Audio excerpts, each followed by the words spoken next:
Pertama saya nak bagi tahu untuk bacaan tashil ini yang wajib tashil. Bila saya dah tulis kat situ wajib tashil. Maknanya kita tak ada jalan lain, tak ada cara lain untuk baca pada kalimah yang saya petakkan warna hijau ni. Okey, tak ada cara lain iaitu dengan cara bacaan tashil. Jadi untuk bacaan wajib tashil ini dalam qiraat kita hanya ada satu tempat sahaja tuan-puan dalam Quran. Hanya ada satu tempat sahaja iaitu pada surah Fussilat ini ayat 44. Jadi kepada mereka yang belum tanda, okey, pastikan anda tanda. Okey, tanda di sini. Terpulanglah nak tanda macam mana asalkan bila tuan-puan baca nanti akan datang, kemudian tuan-puan tidak mengabaikan bacaan tashil di sini pada kalimah ini. Jami. Okey, baik. Jadi jom kita tengok apa maksud tashil ni. Tashil ni kalau ikut dari sudut bahasa ialah memudahkan. Dia daripada perkataan sahala. Okey, sahala yusahilu sahil tashil. Okey, dia punya kata masdar dia tak silap saya. Okey, tashil yang membawa maksud memudahkan. Okey, memudahkan. Memudahkan. Cuma dalam sebahagian kitab ataupun buku ia juga didefinisikan dengan meringankan ataupun diringankan. Boleh faham tak? Baik, jadi itu dari sudut makna lah. Okey, maksudnya tuan-puan boleh tulis kat sini definisi untuk tashil ni ialah memudahkan ataupun meringankan.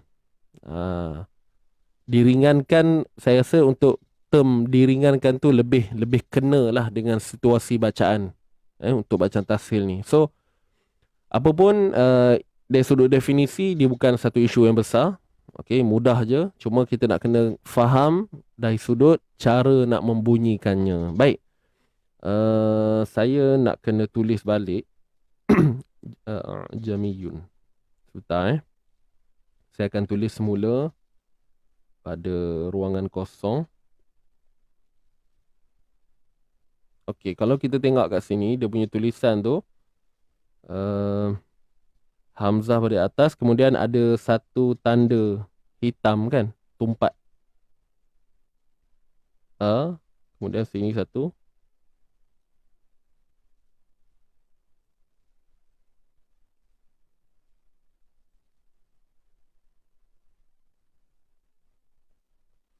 Okey, baik. Jadi untuk makluman anda semua, ini huruf Ain Okey, untuk makluman anda semua, kalau kita lihat pada peta ini, inilah yang kita kata simbol tashil ni. Simbol yang bulat tu. Tanda bulat tu. Okey, dia titik tumpat hitam. Okey. Kita panggil dia simbol titik bulat je lah. Okey, warna hitam. Jadi dalam Quran memang ianya ditanda dengan titik yang dia punya color tu penuh dalam dia tu, hitam. Kan biasa istilah untuk orang panggil titik tumpat. Tumpat. Okey. Baik, jadi ini simbol bagi bacaan tashil ni lah. Tashil. So, cara nak baca tashil ni, kalau ikut dari penerangan, ialah bacaan di antara hamzah dan alif. Bacaan di antara hamzah dan alif. Tashil ni adalah bunyi di antara hamzah dan alif. Okey. Pertama, kalau yang tak ada pengetahuan ataupun kita pergi pada asal lah. Kalau asalnya ialah disebut jami, okey, disebut dengan ibarat macam ni lah.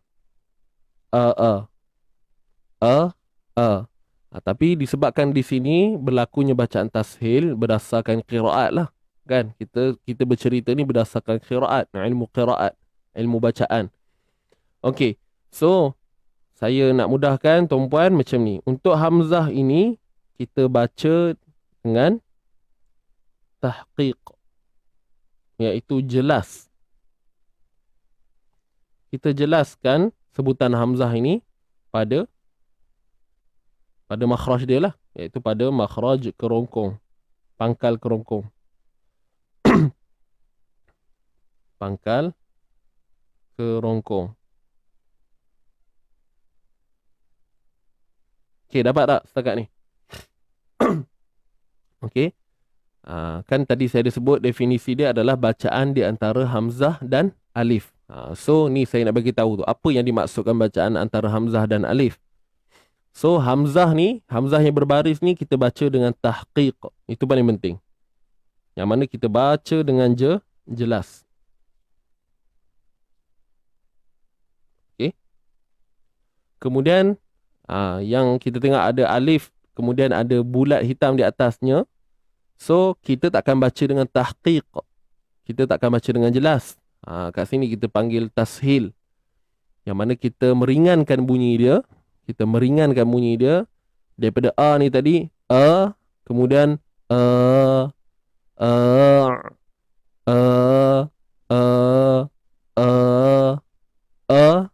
tahqiq.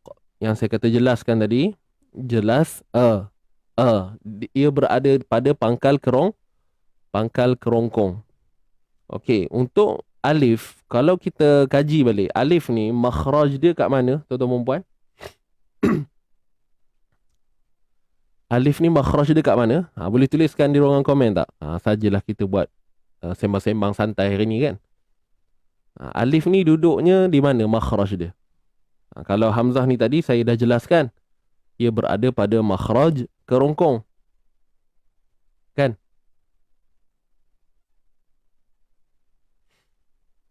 Kalau untuk alif, setakat yang anda pelajari kan selama ni, di mana makhraj bagi huruf alif?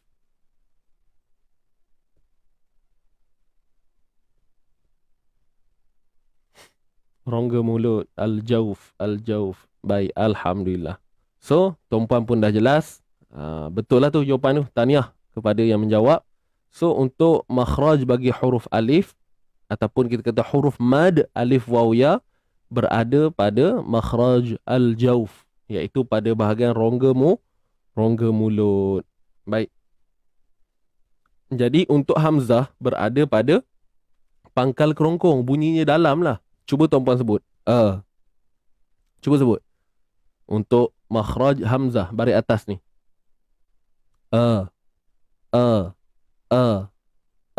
Bunyinya lebih deep, lebih dalam bunyi dia. Baik, kalau huruf mad, saya bagi contoh macam ni lah pada tuan-puan.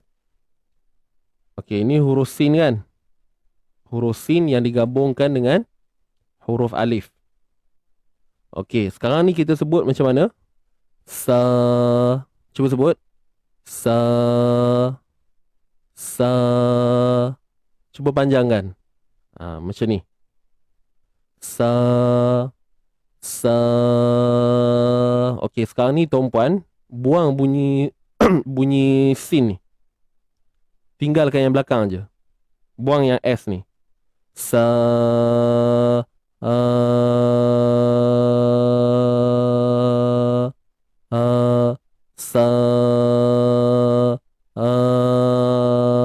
Jadi bunyi yang tuan-puan dengar ni, inilah bahagian al-jawf, yang kita kata rongga mulut tadi, al-jawf. Sebab tu huruf mat ni makhraj dia tak sama dengan pangkal kerongkong, dengan huruf hamzah. Boleh nampak tak? Jadi kalau kita sebut sekali lagi kat sini, buang S.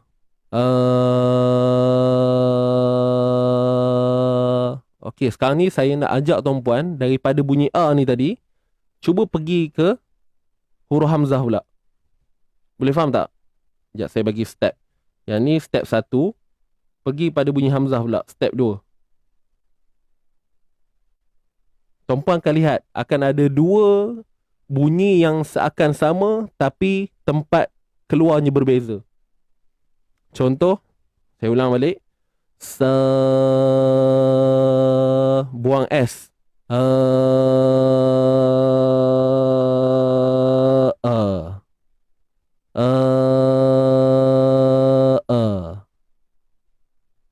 Tuan-puan nampak tak beza dia?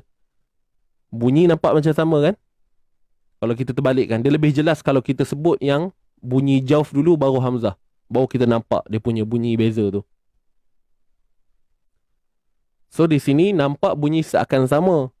Tapi makhraj yang berbeza. Bunyi yang A kita buat kat sini tadi, sa, bunyinya tu berlegar dalam ruangan mulut kita. Itu maksud al-jauf.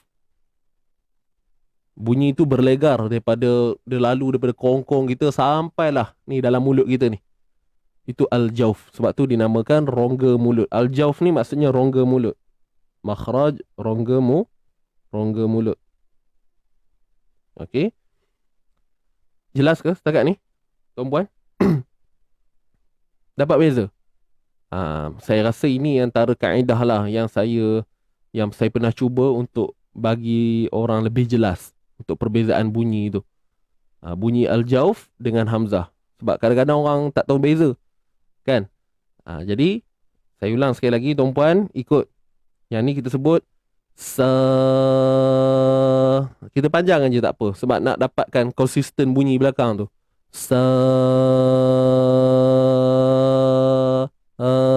Nampak bunyi yang berbaki tu? Bunyi sa tu sekejap je kat depan je kan. Jadi buang S tu.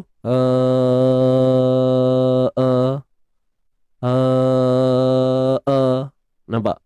Itu bukti bahawa makhrajnya berbeza. Kalau tidak, kalau kita kata sama, maknanya bunyi ini dengan ini samalah.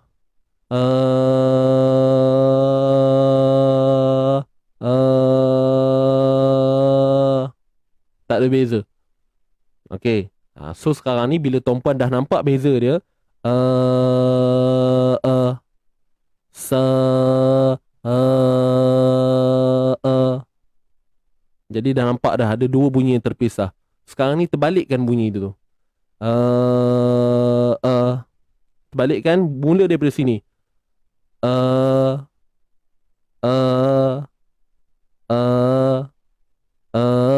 Jamiyun. Jamiyun. Boleh faham tak ni? Dapat tak? Itu je lah. Inilah yang dinamakan bacaan tasil, iaitu bacaan sebutan antara hamzah dan alif. Jadi kalau tuan-puan tanya tentang harakat, kat sini dia tak ada harakat. Dia bukan dibaca dua harakat, tetapi dibaca dengan tasil. Dibaca dengan tashil, iaitu kita meringankan bunyi pada hamzah yang kedua tu. Dan kita lihat tanda ni beginilah sekarang ni. Alif, kemudian dengan ada satu titik hitam tumpat di atasnya. Boleh?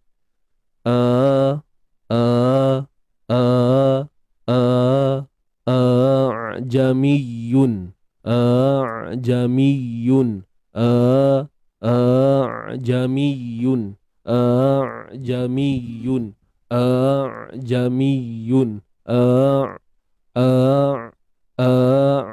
Kemudian matikan ain macam biasalah. Itu sahaja. Boleh jelas? Boleh faham ke ni, tuan-puan? Cara nak explain benda ni macam-macam cara lah. Cuma kaedah saya macam ni lah, tuan-puan. Minta maaf kalau tak membantu. Cuma saya berharap, saya harap apa yang saya cuba kongsikan ni dapatlah sikit. Saya tak pandai nak explain yang terlalu terlalu detail sangat. Cuma yang ini pada saya cukup membadai lah. Mungkin tuan-puan dah boleh terima dah. So insyaAllah selamat beramal. Inilah dia bacaan tashil yang wajib kita lakukan pada surah Fussilat ayat 44. Ya, tuan-puan tanda dalam Quran masing-masing. Muka surat 481 ayat 44 di sini. Ada satu tempat ini sahaja. Saya ulang sekali lagi, ada pada satu tempat sahaja.